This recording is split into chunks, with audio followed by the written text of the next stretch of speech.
Hey guys, welcome to today's episode of the podcast. I've got an interview for you, but it's actually me being interviewed by the amazing Alexis Kingsbury. And I'm sharing with you this episode because I talk about the hard problems and challenges that come with building a business. 10 years of mistake left me trapped, emotionally drained, made me want to cry, but there was a pivotal moment where everything changed. So I hope that you enjoy this episode to understand where I was versus where I am now so that you don't make the same mistakes too. Over to the episode. Let's dive in. So let's talk about the hard bit first, which was what happened in the run up to your first 7-figure business. Like, what was the kind of journey that you went through, and why was it so stressful? So it's kind of, I actually say that the 2016 was starting again almost for the third time, to be honest. So I went self-employed in 2006 because at the time Money Supermarket had just launched and you could buy a name, number and email address for X pounds at that point in time. So I just said to my dad, can I borrow $2.5 grand because I want to go self-employed? I know how to get clients and leads, to which he said yes, and I paid him back within the space of a couple of months. And I was specialising in adverse credit, so bad credit mortgages, which in 2009 disappeared with the credit crunch. So I had to diversify, and I started doing life insurance, critical illness and income protection, which had always been my secondary products to obviously upsell off of the back of mortgages. I let my best mate buy into the business about 3 months after I sort of changed because he was doing life insurance elsewhere. And then when I took 2 weeks off after I got married on my honeymoon in 2011, kind of realised that we were both going in different direction, both trying to drive the ship, hadn't sat down and actually differentiated our roles and responsibilities. Long story short, came back and bought him out. At that time, we were a team of 10 and sort of on the scale up, but we had recruited too quickly. And I basically went back to me and my PA in 2011. And then going gung-ho, I then managed to go from 2011 up till 2015, still buying leads, did no marketing, paid agencies to get me to page one of Google who never delivered, had a telephone team with dialer systems, phoning hundreds of bits of data to get one good quality person, tried anything and everything by paying a third party to generate me a name, number and an email address, and got to 2015 and just absolutely hated the business because I was spending £20,000 a month on low quality leads that were then being multi-sold to different companies. And, we were a commodity. We were competing on price, and the other person who got the lead would sacrifice, and then you were being pulled pillar to post and the profit margins were being reduced.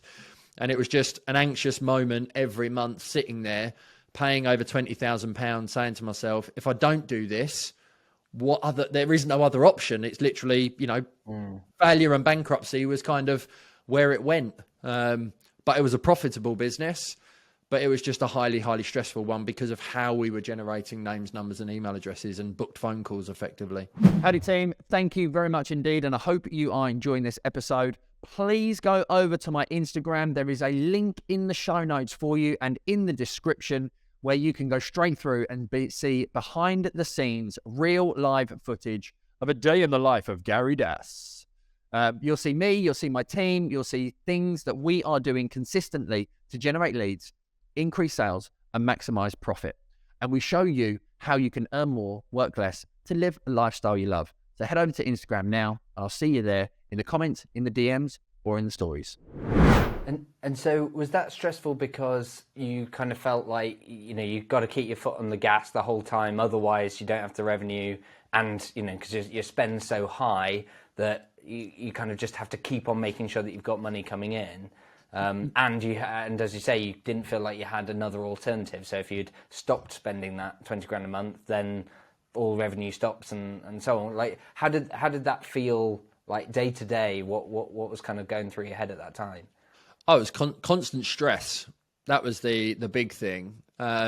Because I was buying leads, I always reference I was back to work 3 days after my first daughter was born in 2012 because I had no other option. Because from 2012, well, from 2011 right the way through till 2015, it was constant measure, monitoring and managing the numbers, because, you know, if one advisor didn't perform, or we got a bad batch of 100 leads and we didn't convert, you know, the leads was effectively a tap that I was paying 20 grand for, which if I turned off, how else were we going to fill the bucket and the profit to drip out of the bottom? And then obviously you've got the bucket that you've got to manage, which is the biggest part, which the hardest part of business is people. And I hated managing people. I was first in, last out, didn't have a manager. I was very militant because my managers and bosses just said to me, Gary, you know, I always hit my sales target. So it was like, keep doing what you're doing, crack on. And my management experience when I was into sport and football, you know, I use football analogies quite a lot in my coaching and training, but, you know, I'd come off at half time and the manager would say, can we swear? Gary, you're playing on beep, this beep. podcast. Gary, you're playing beep, beep. Get yourself back out there, pull your socks up, or in 10 minutes you're going to be off. So all of a sudden I would pull my socks up and, you know, get back into the dirt and obviously pull it all back. And that's kind of how I was. It was, every day was a hard day, but it was just a stressful day that probably aged me quicker than I wanted. And one of the big things is I never told anyone. So my wife only found out sort of during pandemic when I started talking about those kind of times and sort of opening up a little bit when I was going through my own coaching qualification. And yeah, I never told anyone how hard it was, or the times that I stopped on the car, you know, stopped on my journey home, almost wanting to cry into the palm of my hands, because it was just like, you're going from that to then going home to your life, my house. And I had to leave that door to go into the house as a dad and a husband and be, you know, the provider and the happy one. And yeah, it was just an awful emotional time, really, but I never really talk about it. I never really talked about it. Yeah, and I think it's a common challenge, right, for business owners and leaders and anyone in sales or whatever, is because I suppose because it's not an attractive thing to buy from often, or it's seen as not, is someone who's struggling, stressed with the business or whatever. On the flip side, we want to see, like, vulnerability can create connection, and so it's good to share, but it's a really weird and difficult balance. You know, you don't want to buy coaching from someone who's not got their life together, and so as a result, it's like, is it helpful if they're vulnerable? Not particularly. And so that's a really hard place to be, and as you say, you kind of end up just not sharing it and holding all that in, and that must have been like really, really tough in terms of both having to manage the business and put on a positive face to both the team and your customers and so on, and then have to be all that strength and bringing the we call it bringing the calm at home, like bringing the calm back home rather than bringing all that energy and noise, can be really, really tough. What was the kind of turning point for you? At what point did you realize this is too much, I need to change things? Like, was there a particular moment or a series of moments? What happened? It was, let's call it divine intervention or luck rather than judgment. And I always think that, you know, you play the cards you're dealt. And in June I'd always wanted to get back to mortgages because, let's be honest, everybody needs insurance, but nobody wants it. You know, it's a piece of paper that we pay for the what if that might happen tomorrow. The beauty of mortgages is people do want them. And they do need them. So it's kind of a win-win. So long story short, in the June, I'd had my most profitable year in the April, decided that my eldest daughter needed to move schools. The house prices, you know, everything was right with regard to moving. I went to my bank and they said, no, Gary, you can't move because of how you earn your income, because I left the profit in the business and didn't withdraw it as dividends. So I'm a bit of a dog with a bone. I don't let anyone tell me no, and that's kind of an attitude I take with everything. So in 3 days, I phoned 180 mortgage lenders and just found a whole opportunity, niche, specialism, plethora of lenders that would be willing to look after self-employed people. So I submitted an application to our chosen lender. Within 17 days of back and forth with the accountant, working with the underwriters, etc., we had a mortgage offer. In the October, we moved into the house, and I basically said to my wife, call me crazy, but now's the time to get out of insurance and get back to mortgages. She, you know, not being involved or not realizing how bad it was, just she supports every decision, to be honest, and I'm a bit of a salesman, so I can sell her on what I need to. But I just said to my team, you know, I just went to my team and said, you know, you've known I wanted to get back to mortgages. It's where my heart and passion lies. It's where I started in the industry in 2003. I was forced out of it. I want to start all over again. So I basically agreed with them to find all new jobs, and they had till the end of the year to do so.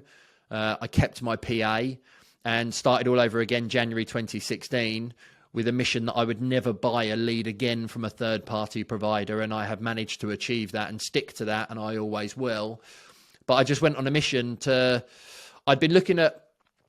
I've always been into fitness, as you may have guessed by my Sergio Tarchini 1980 sports top. And I followed a guy called Jamie Alderton, who's been on my podcast and is now kind of a good friend. And he had basically come out of the army, gone into the fitness space, had no idea, but he was documenting what he was doing on social media. I was following his story. I was bought into him. He became my first online fitness coach. He was doing videos. And I kind of just got to 2016 and I thought, okay, he's done this thing. I've witnessed it for the last couple of years. I have no idea if he's a good PT, but I really, what I now would call know, like, and trust him. So I'm just going to try and work this social media thing out. So I'd never used social media up until 2016. I just started posting once a day.